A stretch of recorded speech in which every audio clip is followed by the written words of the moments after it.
God, have mercy upon me. My problem is two. One, I'm getting blind. I'm getting blind, God. Two, my penis is dying. I have only 10 cedis. Which one should I use to buy medicine and cure it? Either my eyes or my penis. Have mercy upon me. Else I will die early.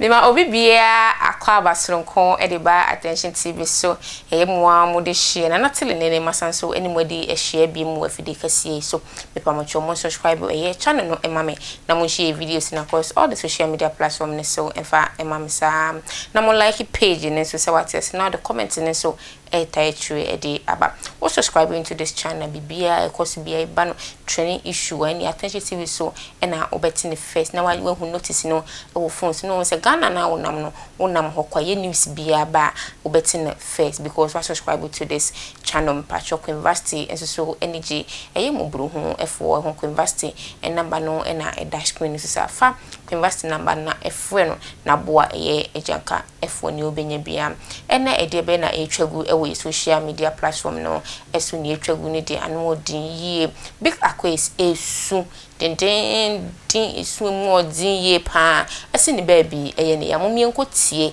embra. God, have mercy upon me. My problem is two. One, I'm getting blind. I'm getting blind, God. Two, my penis is dying. I have only 10 cedis. Which one should I use to buy medicine and cure it? Either my eyes or my penis. Have mercy upon me. Else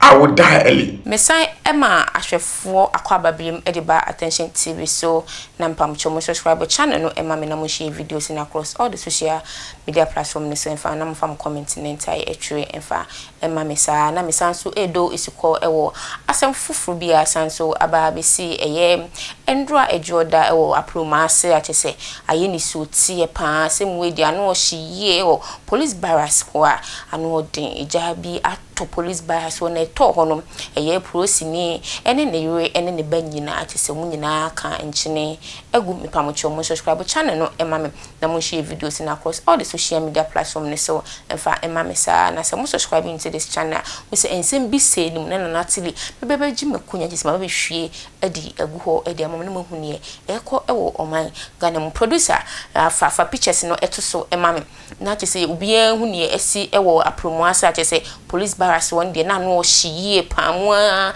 ahwefo mo hu pictures na chese etwagu no sa so ye we de eye mo papa ye koda ya anti asempa oman Ghana Monday eye debi black Monday edi emai pa rehusem na chese akwakosi ewo ekruwe so memabusua mienu ni nyina yakọ obi ba ye de wanye adwuma chese ne ewu pa adwuma ukoye adwuma so de ne wakwakohie onkwanhie wuo ani abusua ni din na mudin apopa ne mesere ne se eya ye omu ankasa nim ne ekofa agya hyehye e baaye but what I want to say is and I'm pleading ne say eya omu check government institution ma yenti say mu fi ombesi e de amo barras e ban even hospital so and nurses for no omu efie no say why are sometimes eya na hiti say bibia wo honte wo ma na ma check e de amayesa we de arehusem we de anu odin e de ma o man Ghana Monday ekokoye black Monday edema Ghana fu nyina mepa mo chew when subscribing to this channel for me na mo share videos across all the social media platforms so enfama ye mo de share